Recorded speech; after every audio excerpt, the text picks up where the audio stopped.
স্বাগতম বন্ধুসকল ৰিয়ান টিভিলৈ আজি ভিডিঅ'টো ইম্পৰ্টেণ্ট হ'ব বিৰাট ঠাণ্ডা পৰি আহিছে মোৰ অলপ ভিডিঅ' মিছ হৈছে সো আজি ভিডিঅ'টো টপিকটো হৈছে মই এণ্ডুৰা মাছ গ্ৰহণ কৰি আছো এণ্ডুৰা মাছ গ্ৰহণ কৰি থাকো কিন্তু মই জিম নাযাওঁ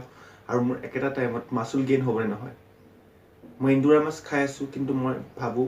যে মোৰ পেটটো ওলাব নালাগে কিন্তু মই জিম নাযাওঁ তেনেকুৱা কিবা পসিবিলিটি আছে নেকি সো এইটো আপোনাৰ প্ৰশ্ন হ'ব পাৰে এইটো এণ্ডুৰা মাছ বুলি নহয় জেনেৰেল এটা মাছ গেইনাৰ ধৰি লওক আপুনি মাছ গেইনাৰ এটা খাই আছো মই জিম যাব পৰা নাই মাসল গেইন হ'বনে নহয় কিন্তু মোৰ পেট ওলাটো মই নিবিচাৰোঁ সো এতিয়া গোটেই খেলটো আহি গ'ল আপোনাৰ ক্যালোৰিক ইনটেক ডেইলি ক্যালোৰিক ইনটেক বুলি যোনটো মই আগতে আপোনাক কৈ গৈছো সেইটো ওপৰতে গোটেই খেলটো আহি গ'ল আপুনি যদি ডেইলি ক্যালোৰিক ইনটেকৰ ভিডিঅ'টো চোৱা নাই চাই যাব মই ডেসক্ৰিপচন বক্সত দিছো কাৰণ এইটো বিষয়ে মই আজি ক'ব নাযাওঁ আপোনাৰ 2000 ক্যালোৰি লাগে আপোনাক ডেইলি 2000 ক্যালোৰিটো আপুনি মাছ গেইনাৰ দি খাই আপুনি ফুলফিল কৰক ইয়া আপুনি এটো ভাত খাওক মাছ খাওক মাংস খাওক দালি খাওক তা দি আপুনি ফুলফিল কৰক এটো কোন ধৰণৰ মেটাৰ নকৰে আপোনাৰ মেইন টাৰ্গেট হৈছে 2000 calorie per day for gaining weight or for building muscle 2000 calorie আপোনাক লাগে আপোনাৰ গেইন কৰিবলৈ তেতিয়ালে আপুনি হেতু কেনেকে ক্যালকুলেশন কৰি উলাই লয় হেতু আপোনাৰ কথা মাছ গেইনাৰ এক্স গ্ৰুপত হয়তো মেবি 200 ক্যালোৰি থাকিব পাৰে বা 100 ক্যালোৰি থাকিব পাৰে হেতু জাস্ট এটা ক্যালোৰি হয় ক্যালোৰি এটা সংখ্যা সো মাছ গেইনাৰ 200 ক্যালোৰি হ'ব পাৰে এবাটি ভাত এবাটি দালি এবাটি ভাজি হেতুটো আপোনাৰ 200 ক্যালোৰি সো তেনেকে ক্যালকুলেট কৰি ল'ব লাগিব দুখন বিস্কুট খালে তাতো 100 ক্যালোৰি একাপ চাহ খালে তাত 60 ক্যালোৰি এটা কণী খালে তাতো 40-50 ক্যালোৰি সো তেনেকে গোটেইখিনি ক্যালোৰি ক্যালকুলেট কৰি যদি আপুনি এখন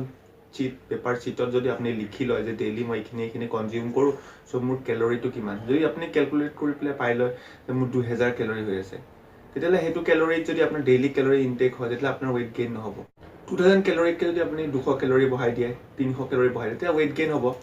সো তেতিয়া আপুনি মাছ গেইনাৰটো খাওক না খাওক মাছ গেইনাৰ বেছি খাওক কম খাওক বুলি কথা নাই আপুনি এণ্ডুৰা মাছ খাই আছে এণ্ডুৰা মাছ খাই থাকোতে যদি আপোনাৰ গোটেই ডেইলি ক্যালোৰি 2000 ভিতৰতে যদি পৰি গৈছে তেতিয়াহলে আপোনাৰ মাছ গেইন নহয় আপোনাৰ weight gain নহয় আপোনাৰ fat gain নহয় একো নহয় যদি আপোনাৰ এণ্ডুৰা মাছখিনি খাওঁতে যদি আপোনাৰ ডেইলি ক্যালোৰি ইনটেক 2000 ক্যালোৰিতকে বেছি হৈ গৈছে 2500 পাৰ হৈ গ'ল তেতিয়াহলে তো আপোনাৰ weight gain হ'ব আৰু হেতু weight gain আপুনি যেহেতু জিম যোৱা নাই সো আপোনাৰ সেই weight gain টো অকল আপোনাৰ মাসলত নহব এটা আপোনাৰ ফেটছত gain হ'ব কিয়নো আপুনি যেটা বডিটো স্ট্ৰেংথিং আপুনি যোনটো স্ট্ৰেংথ ওয়াৰ্কআউট কৰা নাই আপুনি যোনটো মাস্কুলাৰ আপোনাৰ যোনটো ডেভেলপমেন্ট আপুনি কাৰণ আপুনি কাম কৰা নাই আপুনি এবছ ওয়াৰ্কআউট কৰা নাই আপুনি কাৰ্ডিও ওয়াৰ্কআউট কৰা নাই ডেফিনেটলি আপোনাৰ ফেট বিল্ড হ'বই হ'ব আৰু মাসলত 100% বিল্ড কেতিয়াও নহয় সো আপুনি মোৰ বোধৰে আপুনি ওয়াৰ্কআউট ষ্টাৰ্ট কৰক সপ্তাহত এদিন দুদিন হলেও যাওক ফুল বডি ওয়াৰ্কআউট কৰক লগত আপুনি যদি গেইনাৰটো খাই আছে এণ্ডুৰা মাছ খাব পাৰে কোনো প্ৰবলেম নাই সো কথাটো তেনেকৈ ডেইলি ক্যালোৰিক ইনটেকটো জানি ললে আপুনি যিকোনো ক্যালকুলেশন আপুনি ঘৰত বহি বহি কৰিব পাৰে ভিডিঅ'টো চাই লওক বিৰাটেই হেল্পফুল হ'ব আৰু যদি এনেকুৱা ভিডিঅ' আৰু লাগে আপুনি কমেন্ট বক্সত কমেন্ট কৰক নতুন ভিউৱাৰ হয় তেন্তে যোনটো সাবস্ক্ৰিপশন বটনটো আছে এতিয়াই ক্লিক কৰক সাবস্ক্ৰাইবাৰ অতিশয় প্ৰয়োজন হৈছে এক অসমে গঠন কৰিব পৰা এখন শক্তিশালী অসম গঠন কৰা সময় আহি পৰিছে আৰু ফিটনেছৰ জাগাৰত আপোনাৰ সাপোৰ্টৰ অতিশয় প্ৰয়োজন সজাগ অসম সজাগ ফিটনেছ জয় অসম